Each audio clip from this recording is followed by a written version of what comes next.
Hello. Vande Mataram बाबू। वंदे मातरम भैया। हाँ जी। वो एक फीडबैक बताना था गृह कलेश तेल का। हम्म। वो प्रीति दीदी बताई थी ना, उसमें मीटिंग में एक बार, मेरे ख्याल फरवरी की बात है हम्म।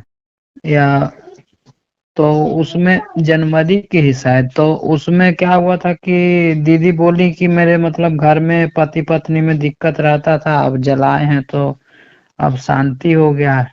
हम्म। तो उसको मैं रिकॉर्ड करके स्क्रीन रिकॉर्डिंग और वीडियो डाल दिया था चैनल पे। हम्म। तो मेरे दुकान के सामने एक भैया रेरी फड़ी लगाते थे, बर्गर न्यूडल है सबका। हम्म। तो उनको मैं देखता था 3-4 दिनों से मतलब वैसे उदास बैठे रहते थे, काम धंधा डाउन हुआ पड़ा था बहुत। हम्म। तो उन्हीं की इस रेहड़ी के पीछे ना हमारी गाड़ी लगती है स्कूटरी, तो मैं उसको लेने गया अपनी लड़की को लाने के लिए स्कूल के लिए। हम्म। तो मैं उनको पूछा कि भैया क्या बात हो गई, बड़े उदास बैठे हैं।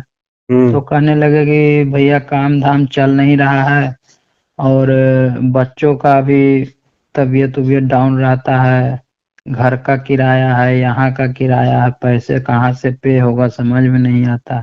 हम्म। तो मीटिंग उसी दिन की बात ही थी, 30 तारीख था शायद। हम्म। तो मैं उनको बोला कि ऐसा है कि आप ये मेरा नंबर अपना दीजिए और मैं एक वीडियो भेजता हूँ, सुनिए इसको, तब हम्म। तक मैं अपनी गुड़िया को लेके आता हूँ स्कूल से। हम्म। तो उनको वीडियो का वो सेंड कर दिया व्हाट्सएप पे और मैं चला गया गाड़ी लेके बुन्नी को लाने अपने। हम्म। तो जब उधर से आया हूँ तो कहने लगे कि भैया ये तो बहुत कमाल का चीज है कि हमको भी ला दीजिए। हम्म।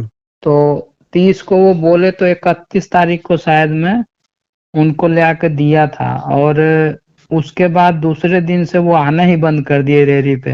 हम्म। तो भैया हमारे कहने लगे हंसी मजाक में कि तू कौन सा तेल जलाने को दे दिया उनको कि उनका दुकान ही बंद करा दिया। हम्म। तो मैं भी थोड़ा अटपटा सा हो गया कि ये क्या कह रहे हैं।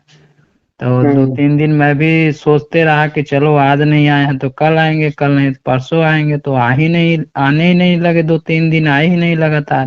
हम्म। तो 3 तारीख को मुझे वो मिले, मतलब चौथे दिन शायद। हम्म। तो मैं जैसे वहीं पे मैं गाड़ी खड़ा करके निकलने लगा प्लाट से। तो वो किराने की दुकान में कुछ लेने आए हुए थे। हम्म। तो वो मेरी ओर भागे भागे आए गाड़ी के पास। तो मिले तो हाथ वाथ मिलाए और राम सलाम हुआ। फिर मैं पूछा भैया यार मेरे को बदनाम क्यों करा रहे हो। तो कहते हैं क्या हो गया। मैं कहा आपको दीवा जलाने को दिया हूँ गृह कलेश नाशक तेल का, तो आप आना ही बंद कर दिए हो। भैया हमें कहते हैं कि उनका दुकान बंद करा दिए हो। हम्म। तो उस दिन आपका ना वो 3rd लेवल कंप्लीट हुआ था। हम्म। उसकी रिकॉर्डिंग में मैं बीच में बोला भी था कि एक फीडबैक देना था, उसमें भी रिकॉर्ड हुआ पड़ा होगा। हम्म। तो वो कहने लगे कि भैया मेरी तो जिंदगी सेट हो गई कि क्या बताऊं।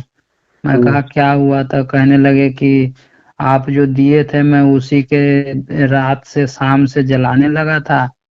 और पहले भी बीच बीच में मैं रेडी छोड़ करके घरवाली को और जाता था काम पे सेट होने के लिए, तो किसी न किसी वजह से वापस हो जाता था। तो मैं कहा कि क्या चीज करते हैं। तो बोले कि मैं सीएनसी का ऑपरेटर हूँ और किसी बहाने मेरे को मतलब बाहर कर देता था, छांट देता था, काम पे लग नहीं पाता था। तो 3 ही 4 दिन में दिया जलाया हूँ और आज मैं गया हूँ फैक्ट्री कल शाम को। तो मेरा सिलेक्शन हो गया। 16,000 की कितना तो बोले कि मेरा तनख्वाह लग गया है, 4 घंटे टाइम लगेगा। अब बहुत खुश थे अंदर से। तो मुझे तो सुन करके एकदम गदगद हो गया मन। तो सब लोग बधाई दे रहे थे आपको 3rd लेवल का। मैं बीच में ही बोल रहा था कि भैया एक फीडबैक है। फिर वो भी कहने लगे कि अच्छा छोड़ो कि फिर कभी बात करेंगे, कि अभी दूसरी बातें हो रही है। तो ये फीडबैक सुन करके भैया मैं इतना गदगद हुआ अंदर से कि थोड़ा सा और भी 1-2 लोग मांगे तो उनको भी ला करके दिया हूँ।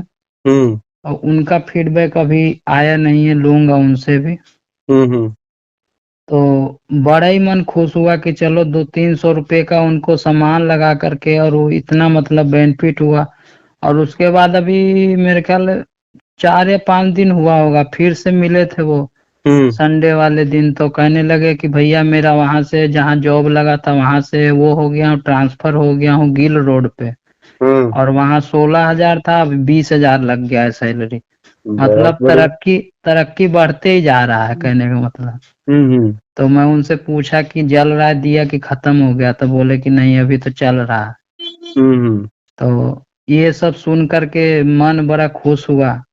मैं कहा कि चलो एक भाई के जीवन में परिवर्तन हुआ इसके माध्यम से, तो उनको एक पैड भी दिया हूँ ट्राई के लिए, तो उसका भी फीडबैक देखिए कब देते हैं यूज करके। बहुत बढ़िया। ऐसा ना, मैं तो हमेशा एक ही, बाबूजी का खेत थोड़ी बिक रहा है। जी जी। नहीं साहब, अपनी तो एक ही भाषा है भाई, साफ सी बात है भाई। ये ना किसी का ज्यादा हींग लगनी ना फिटकिरी लगनी, रंग आ गया तब भी बढ़िया, नहीं आया तो भाई इतना तो ऐसा कोई हमने पाप तो करवा नहीं दिया। हाँ मैं उनको बोला था जाते समय, गुड़िया को लादने जाते समय बोला, मैं कहा कि इतने का है ये सामान, उसके 1 ही या 2 दिन पहले मैं भी लाया था अपने घर के लिए।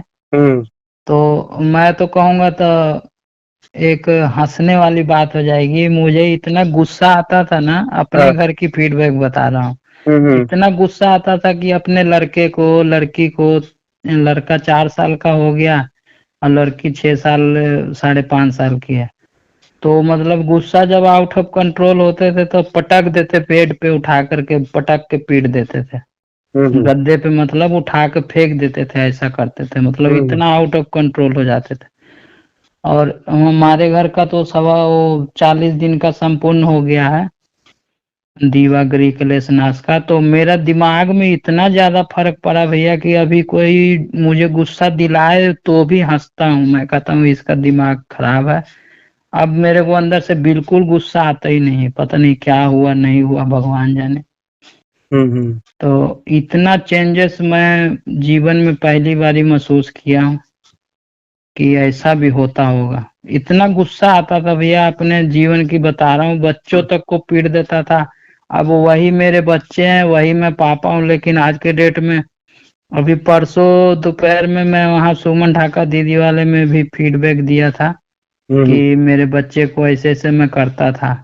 तो परसों होली के दूसरे दिन सोया हुआ था, तो वो आपस में सब गुदगुदी करते करते हमारा गले का एक माला था स्फटिक का, वो भी तोड़ दिए, तब भी गुस्सा नहीं आया देख लो। पहले वही काम हुआ होता तो पिटाई हो जाती दबा कर। तो ये सब चीज मैं सोचता हूँ तो आंखों में पानी आ जाता कि बताओ मैं ही था, मारता कितना वो बेरहम की तरह था। अब आज कुछ भी कर ले तो प्यार से समझा देता हूँ, गुस्सा बहुत ना के बराबर बिल्कुल हो गया, एक तरह से कह सकते हैं कि खत्म ही हो गया। तो इस वजह से फिर मैं थोड़ा उधर से भी वो कर लिया हूँ, बाहर हो लिया हूँ, जिधर आता जाता था संगठन में पहले। मैं उन लोगों का कहना है कि ये तेल वेल बेच करके अगर क्या नाम है कि फायदा हुआ होता तो महाभारत की लड़ाई नहीं होती।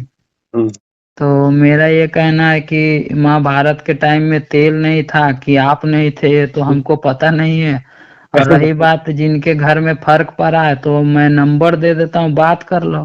तो संगठन में दिक्कत क्या है कि उन लोगों का ये वाला रवैया ही नहीं है कि किसी से बात कर लो, उनका सीधा ही हिसाब होता है कि जो मैं कहूँगा वही करना है। तो मैं फिर हाथ जोड़ लिया, मैं कहा भैया हमसे ये काम होगा नहीं, सच्चाई जो दिख रहा आंखों से उसको मैं कैसे झूठ मान लूं। इसलिए मैं अब उधर आना जाना बहुत ना के बराबर बंद ही हो गया एक तरह से।